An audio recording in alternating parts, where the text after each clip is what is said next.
दोस्तों, मैं इंजीनियर संदीप कुमार आप सभी का आपके प्यारे से YouTube channel engineer science academy पर आप सभी का स्वागत करता हूं। दोस्तों, उम्मीद है कि आप सभी बहुत अच्छे होंगे और घर पे बहुत अच्छे तरीके से मेहनत कर रहे होंगे और अपने एग्ज़ाम की तैयारी कर रहे होंगे। तो मेरे दोस्तों, जैसा कि आप जानते हैं कि आपके क्लास 10th के एसएसटी का सीरीज चल रहा है और एसएसटी में हम राजनीतिक विज्ञान के चैप्टर वाइज ऑब्जेक्टिव प्रश्न क्या कर रहे हैं, देख रहे हैं, जो आपके बोर्ड एग्जाम के लिए बहुत ही क्या है, महत्वपूर्ण है। इससे पहले वाले क्लास में हमने चैप्टर नंबर 1 के ऑब्जेक्टिव प्रश्न क्या किए थे, कंप्लीट किए थे। और आज जो करने वाले हैं चैप्टर नंबर 2 सत्ता में साझेदारी की कार्य प्रणाली, इस चैप्टर के ऑब्जेक्टिव प्रश्न आज के क्लास में क्या करेंगे, कंप्लीट करेंगे। इस चैप्टर का पीडीएफ मेरे Telegram channel engineer science academy पर आपको क्या हो जाएगा, मिल जाएगा। मैं चैनल का जो लिंक होगा वह डिस्क्रिप्शन में डाल दूंगा, आप वहां से मेरे चैनल को ज्वाइन करके आसानी से आप पीडीएफ प्राप्त करके अपने एग्जाम को बेहतर कर सकते हैं। तो चलिए मेरे दोस्तों, आज का पहला प्रश्न देखते हैं कि भारत में राष्ट्रीय स्तर पर पंचायती राज की स्थापना कब हुई। तो राष्ट्रीय स्तर पर पंचायती राज की स्थापना जो थी वह 1959 में हुई थी। कब हुई थी मेरे दोस्तों, 1959 में। अगला प्रश्न है संघ सरकार का उदाहरण। तो संघ सरकार का उदाहरण कौन है, अमेरिका है। कौन है मेरे दोस्तों, अमेरिका जो है वह संघ सरकार का क्या है, उदाहरण है। यानी उसमें राज्यों का आपसी सहमति से क्या हुआ है, वह देश का निर्माण हुआ है। भारत में सर्वप्रथम नगर निगम की स्थापना की गई। तो कहाँ की गई थी, चेन्नई। पहले का नाम इसका क्या था, मद्रास था। क्या था नाम मेरे दोस्तों, मद्रास। अगला प्रश्न है भारत में संविधान सभा का गठन कब हुआ। तो संविधान सभा का गठन 1946 में हुआ था। लागू कब हुआ था, तो 1950 में, 26 जनवरी 1950 को। संविधान लिखने का कार्य कब पूरा हुआ था, तो 26 नवंबर 1949 को संविधान लिखने का कार्य क्या हुआ था, पूरा हुआ था। अगला प्रश्न है पंचायत समिति का प्रधान कौन होता है। तो पंचायत समिति का प्रधान प्रमुख होता है। कौन होता है, प्रमुख जो होता है वह पंचायत समिति का क्या होता है, प्रधान होता है। अगला प्रश्न है निम्नलिखित में से कौन केंद्र शासित प्रदेश है। तो इसमें से केंद्र शासित प्रदेश छत्तीसगढ़ जो है राज्य है, जिसकी राजधानी कहाँ है, रायपुर। कहाँ है, रायपुर। उत्तराखंड की राजधानी कहाँ है, देहरादून। यह भी क्या है, राज्य है। यह भी क्या है, राज्य। केरल की राजधानी जो है तिरुवनंतपुरम है। कहाँ है मेरे दोस्तों, तिरुवनंतपुरम। अब एक ही बचा चंडीगढ़, जो यह क्या है, केंद्र शासित प्रदेश है। तो ऑप्शन नंबर सी बिल्कुल क्या हो जाएगा, सही हो जाएगा। अगला प्रश्न है बिहार में नगर निगम में वार्डों की न्यूनतम संख्या। तो वार्डों की न्यूनतम संख्या जो होती है वह कितनी होती है मेरे दोस्तों, 42 है। कितनी है, 42। अगला प्रश्न है पंचायती राज व्यवस्था सर्वप्रथम भारत के लिए किस राज्य से शुरुआत हुई। तो यह शुरुआत हुई थी राजस्थान से। कहाँ शुरुआत हुई थी, राजस्थान से इसकी क्या हुई थी, शुरुआत हुई थी। 9 नंबर प्रश्न है ग्राम पंचायत का सचिव कौन होता है। तो ग्राम पंचायत का सचिव पंचायत सचिव होता है। कौन होता है मेरे दोस्तों, पंचायत सचिव। अगला प्रश्न है संघीय व्यवस्था में सरकार होती है। तो संघीय व्यवस्था में सरकार जो होती है वह दोहरी होती है, एक केंद्र स्तर पर, दूसरा राज्य स्तर पर। अगला प्रश्न है भारतीय संविधान में अधिकारों की सूचियाँ है। तो भारतीय संविधान में अधिकारों की जो सूचियाँ है वह 3 है। कितनी है, 3 है अधिकारों की सूची। अगला प्रश्न है भारतीय संविधान द्वारा मान्य राष्ट्रीय भाषाओं की संख्या। तो राष्ट्रीय भाषाओं की संख्या कुल कितनी है, 22 है। कितनी है, 22। अगला प्रश्न है इनमें से कौन केंद्र शासित क्षेत्र नहीं है। तो मिजोरम क्या है, राज्य है, तो यही एक केंद्र शासित क्षेत्र नहीं, बल्कि दिल्ली है, पुडुचेरी है, लक्षद्वीप। यह तीनों केंद्र शासित क्षेत्र है। अगला प्रश्न है वर्तमान समय में भारत में केंद्र शासित प्रदेशों की संख्या कितनी है। तो वर्तमान समय में अगर देखा जाए तो 8 है। कितनी है, 8। और बुक से कितना बताता है, 7 बताता है। कितना बताता है, 7। तो बुक से 7 है और वर्तमान समय में, अभी के समय में देखा जाए तो 8 है। अगला प्रश्न है निम्नलिखित में कौन सा कारक ग्राम कचहरी का अंग नहीं है। तो ग्राम कचहरी का जो अंग है वह मुखिया नहीं होता है, बाकी न्याय मित्र, सरपंच, न्याय सचिव यह तीनों होते हैं, लेकिन मुखिया नहीं होता है। अगला प्रश्न है एक संघीय व्यवस्था में सरकार होती है तो द्विदलीय होती है। क्या होती है मेरे दोस्तों, द्विदलीय। अगला प्रश्न है ग्राम पंचायत का सचिव। तो ग्राम पंचायत का सचिव पंचायत सचिव। यह क्वेश्चन रिपीटेड है। ये भी क्वेश्चन क्या है मेरे दोस्तों, रिपीटेड हो गया है। अगला प्रश्न है 17 नंबर, बिहार के स्थानीय निकायों के चुनाव में महिलाओं के लिए आरक्षण का प्रावधान है। तो कितना, 50% आरक्षण का क्या है, प्रावधान है। अगला प्रश्न है, वर्तमान समय में विश्व के करीब कितने देशों में संघात्मक शासन प्रणाली लाई गई। तो कितने, 25। कितने में दोस्तों, 25 देशों में। अगला प्रश्न है, बिहार के में कितनी आबादी पर पंचायत समिति के एक सदस्य को चुने जाने का प्रावधान है। तो कितनी, 5000 आबादी पर क्या है, चुने जाने का क्या है, प्रावधान है।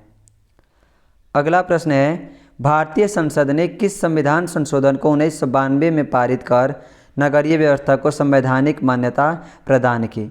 तो कौन सा मेरे दोस्तों, तो 74वां संविधान संशोधन के तहत क्या किया गया था, मान्यता दिया गया।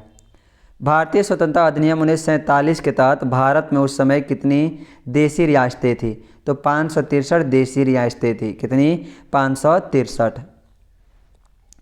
अगला प्रश्न है, पंचायती राज प्रणाली की विधिवत शुरुआत बलवंत राय मेहता समिति के अध्यक्ष पर 2 अक्टूबर 1959 को राजस्थान के किस जिले से हुई थी।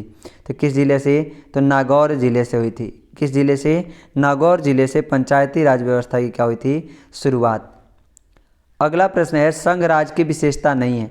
तो संघ राज्य की विशेषता, इसमें लिखित संविधान होते हैं, शक्तियों का विभाजन भी होता है, सर्वोच्च न्यायपालिका होती है, एक ही एकहरी शासन व्यवस्था, यह नहीं होता है। अगला प्रश्न है, बिहार में पंचायती राज का स्वरूप कैसा है। तो बिहार में पंचायती राज का स्वरूप त्रिस्तरीय है। कैसा है, त्रिस्तरीय। किसी राज्य के नाम एवं सीमा में परिवर्तन करने का अधिकार किसके पास है। तो यह लोकसभा के पास होता है। किसके पास, लोकसभा। संसद के 2 सदन होते हैं। संसद के कितने सदन, 2 सदन होते हैं, एक लोकसभा और दूसरा क्या, राज्यसभा। तो लोकसभा के पास यह क्या रहता है, अधिकार रहता है। समवर्ती सूची में रखा जाता है। तो समवर्ती सूची में केंद्र एवं राज्य दोनों को रखा जाता है। राज्य सूची में राज्य को और केंद्रीय सूची यानी संघ सूची में केंद्र को, लेकिन समवर्ती सूची में केंद्र और राज्य दोनों को रखा जाता है। अगला प्रश्न है, भारत में सर्वोच्च न्यायालय के मुख्य न्यायाधीश की नियुक्ति कौन करता है। तो सर्वोच्च न्यायालय के मुख्य न्यायाधीश की नियुक्ति जो होता है वह राष्ट्रपति करते हैं। कौन करते हैं, राष्ट्रपति। अगला प्रश्न है, आधुनिक युग में प्रत्यक्ष लोकतंत्र कहाँ है। तो आधुनिक युग में प्रत्यक्ष लोकतंत्र स्विट्जरलैंड में है। कहाँ है, स्विट्जरलैंड में। वहाँ पर लोग डायरेक्ट रूप से, प्रत्यक्ष रूप से क्या करते हैं, भाग लेते हैं। अगला प्रश्न है, भारतीय संघ में किस राज्य को विशेष राज्य का दर्जा प्राप्त है। तो पहले था जम्मू कश्मीर, लेकिन अब इसको क्या बना दिया गया है, केंद्र शासित प्रदेश बना दिया गया है। तो अभी के वर्तमान समय में यह नहीं है, लेकिन किताब के समय में जम्मू कश्मीर था। अगला प्रश्न है, भारत में योजना आयोग का गठन कब किया गया। तो योजना आयोग का गठन 15 मार्च 1950 को किया गया था और इसको बाद में चल करके 2015 में नीति आयोग बना दिया गया। क्या बना दिया गया इसको, नीति आयोग। अगला प्रश्न है, न्याय मित्र निम्नलिखित में से किस संस्था का सेवक है। तो न्याय मित्र ग्राम कचहरी का सेवक होता है। किसका सेवक होता है, ग्राम कचहरी का। अगला प्रश्न है, भारतीय शासन प्रणाली। तो भारतीय शासन प्रणाली कैसी है, संघात्मक है। कैसी है मेरे दोस्तों, संघात्मक शासन प्रणाली है। अगला प्रश्न है, निम्न में कौन सा पंचायती राज के त्रिस्तरीय संरचना का भाग नहीं है। तो त्रिस्तरीय ग्राम पंचायत होता है, पंचायत समिति भी होता है, जिला परिषद, यह तीनों होता है त्रिस्तरीय। बाकी राज्य परिषद जो होता है यह नहीं होता है। अगला प्रश्न है 34 नंबर, 1953 में गठित राज्य पुनर्गठन आयोग के अध्यक्ष कौन थे। तो कौन थे, तो फजल अली थे। कौन थे, फजल अली। अगला प्रश्न है 35 नंबर, नगर निगम के निर्वाचित प्रधान को कहा जाता है। तो नगर निगम के जो निर्वाचित प्रधान होते हैं उनको महापौर कहा जाता है। क्या कहा जाता है, महापौर कहा जाता है। अगला प्रश्न है, बिहार की पंचायती राज संस्थाएं होती है तो त्रिस्तरीय होती है। क्या होती है, त्रिस्तरीय। अगला प्रश्न है, भारतीय संविधान का 73वां संशोधन निम्नांकित में किस विकल्प से संबंधित है। तो पंचायती राज व्यवस्था से संबंधित है, जो 1992 में हुआ था। अगला प्रश्न है, निम्नांकित में स्थानीय स्वशासन की सबसे धरातलीय संस्था कौन सी है। तो सबसे धरातलीय संस्था ग्राम पंचायत होती है। कौन होती है, ग्राम पंचायत। 39 नंबर प्रश्न है, ग्रामीण क्षेत्र से शहरी क्षेत्र में परिवर्तित होने वाले स्थानों में स्थापित होती है। तो क्या? तो नगर पंचायत क्या होता है? स्थापित होता है। अगला प्रश्न है, बिहार पंचायत राज अधिनियम 2006 के अनुसार ग्राम पंचायत की स्थापना के लिए न्यूनतम जनसंख्या निर्धारित की गई है। तो कितनी निर्धारित की गई है मेरे दोस्तों? तो लगभग 7,000 निर्धारित की गई है। कितनी की गई है? 7,000। अगला प्रश्न है, पंचायत समिति का प्रधान। तो पंचायत समिति का प्रधान प्रमुख होता है। कौन होता है? प्रमुख। अगला प्रश्न है 42 नंबर, पंचायत समिति का कार्यपालक पदाधिकारी कौन होता है? तो कार्यपालक पदाधिकारी प्रखंड विकास पदाधिकारी होता है, ब्लॉक डेवलपमेंट ऑफिसर BDO, जिसको क्या कहा जाता है? BDO। यही पंचायत समिति का कार्यपालक पदाधिकारी होता है। अगला प्रश्न है, नगर निगम के मुख्य प्रशासक को कहा जाता है। तो नगर निगम के मुख्य प्रशासक को नगर आयुक्त कहा जाता है। क्या कहा जाता है? नगर आयुक्त कहा जाता है। अगला प्रश्न है, लोकसभा में निर्वाचन हेतु कुल सीटों की संख्या। तो 543 है। कितनी है? 543। अगला प्रश्न है 45 नंबर, भारत में संघ एवं राज्यों के बीच अधिकारों का विभाजन कितनी सूचियों में किया गया है? तो 3 सूचियों में, संघीय सूची, राज्य सूची और समवर्ती सूची। तो यह आपका क्या हो जाएगा? बिल्कुल सही हो जाएगा। अगला प्रश्न है 46 नंबर, 1977 में जनता पार्टी की सरकार का गठन किसके नेतृत्व में हुआ था? जब 1975 में इंदिरा गांधी ने क्या किया था? आपातकाल लागू किया था। तो उसके बाद से 1977 में क्या किया गया? चुनाव कराया गया, जिसमें जनता पार्टी की सरकार बनी थी और वह मोरारजी देसाई के गठन के नेतृत्व में सरकार क्या हुई थी? बनी थी। 47 नंबर प्रश्न है, भारतीय राष्ट्रीय कांग्रेस का चुनाव चिन्ह। तो भारतीय राष्ट्रीय कांग्रेस का चुनाव चिन्ह हाथ का पंजा है। सपा का चुनाव चिन्ह जो है वह क्या है? समाजवादी पार्टी का साइकिल छाप। कमल छाप जो है वह NDA यानी BJP का है। किसका है? BJP, जो गठबंधन अब क्या बन गया है? NDA नाम से। अगला प्रश्न है, बहुजन समाज पार्टी के संस्थापक। तो बहुजन समाज पार्टी के जो संस्थापक थे वह कांशीराम थे। कौन थे? कांशीराम। अगला प्रश्न है 49 नंबर, पहली बार भारत में केंद्र में गैर कांग्रेसी सरकार कब बनी? तो वह 1977 में बनी थी। उससे पहले केवल कांग्रेस की ही सरकार क्या हुई थी? बनी हुई थी। लास्ट प्रश्न है, भारतीय जनता पार्टी का मुख्य प्रेरक सिद्धांत। तो क्या है? सांस्कृतिक राष्ट्रवाद को बढ़ावा देना या भारतीय जनता पार्टी का मुख्य प्रेरक सिद्धांत है। तो मेरे दोस्तों आपके 50 प्रश्न दूसरे चैप्टर से पूरे कंप्लीट होते हैं, जो आपके बोर्ड एग्जाम के लिए बहुत क्या है? महत्वपूर्ण है।